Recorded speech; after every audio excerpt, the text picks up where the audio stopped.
Welcome back to Bible Insights. I'm David L. Washburn.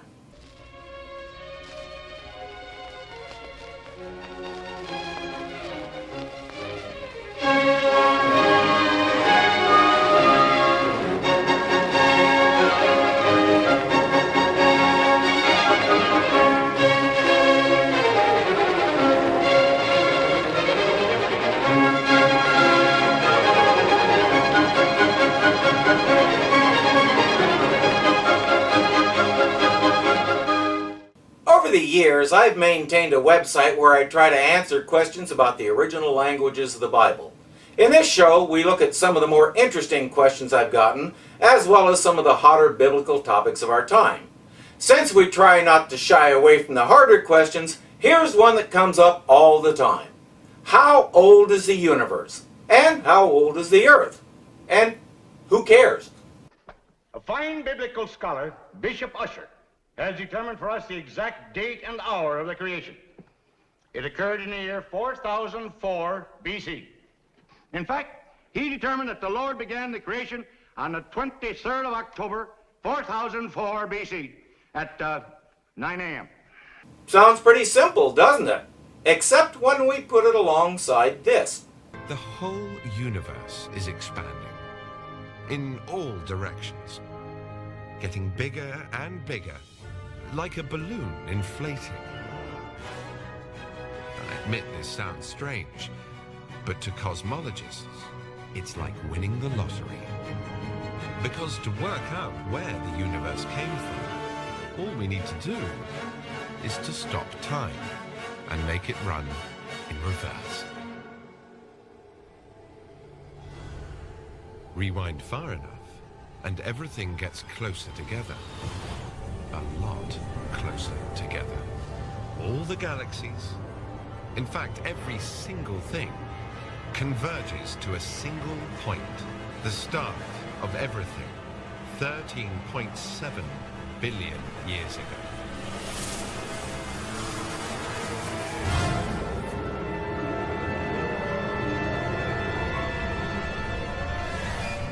That is to say, science and observation seem to support a very old universe and a picture of Earth's development that leans toward that dirty four-letter word, evolution. Hello friends, it's your old pal Reverend Full of Manure with the straight poop from God's Word. Have you heard about this new thing they're trying to teach our kids, this here evolution? Now, obviously it can't be any good because it's got the word evil right there in the name. And they can't even spell it right.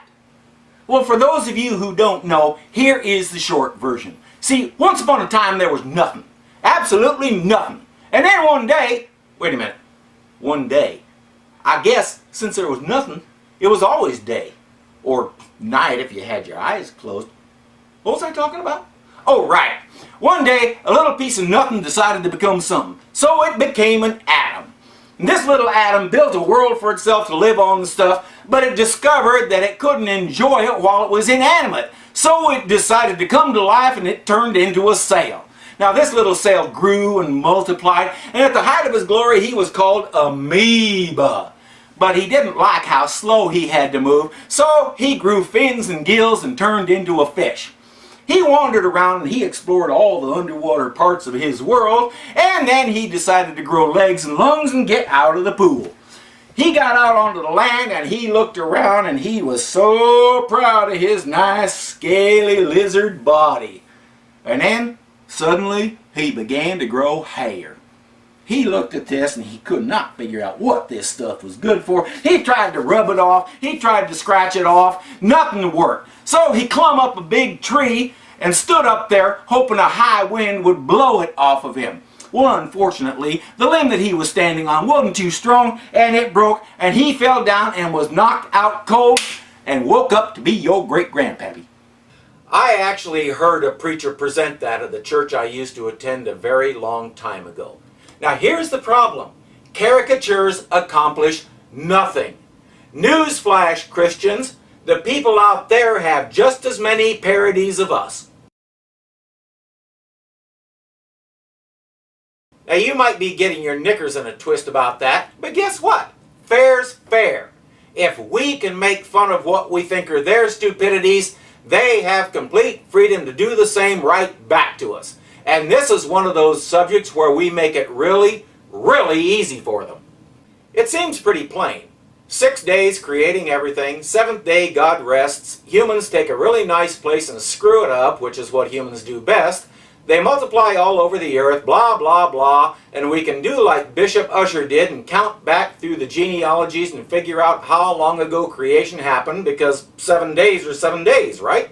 But science says it looks more like this, with gradual development leading to the tunnel vision, brain-dead internet user who buys into anything they see on a website, except when it's contradicted by another website.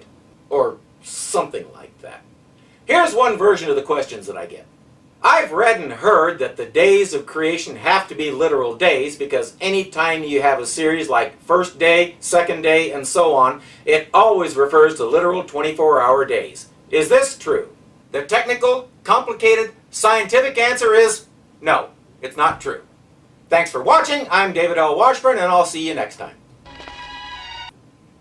Just kidding. Obviously, there's more to it than that. But how can I say the answer is no?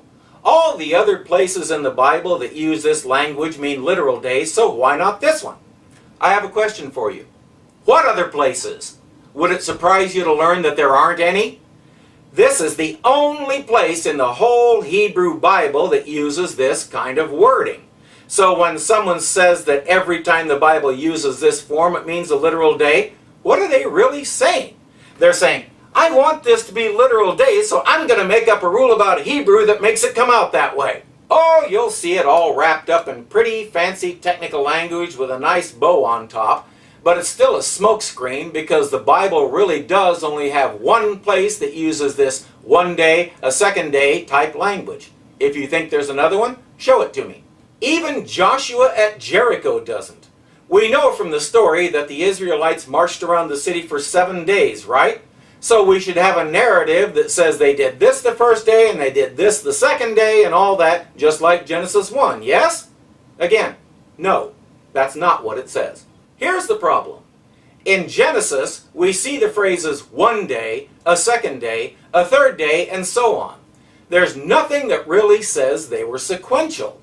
The way the language is, there could be 1 day of activity, followed by several billion years for all that stuff to develop and grow and spread out over the earth. Then a second day of activity, followed by several billion years for all that stuff to develop and grow all over the earth. You get the idea. So how is Joshua different? It's a really subtle difference when you just glance at it, but when you look more closely, it's a huge difference. See, Joshua says the first day and the second day. Is that really a big deal? It's a very big deal because that's talking about specific days and series.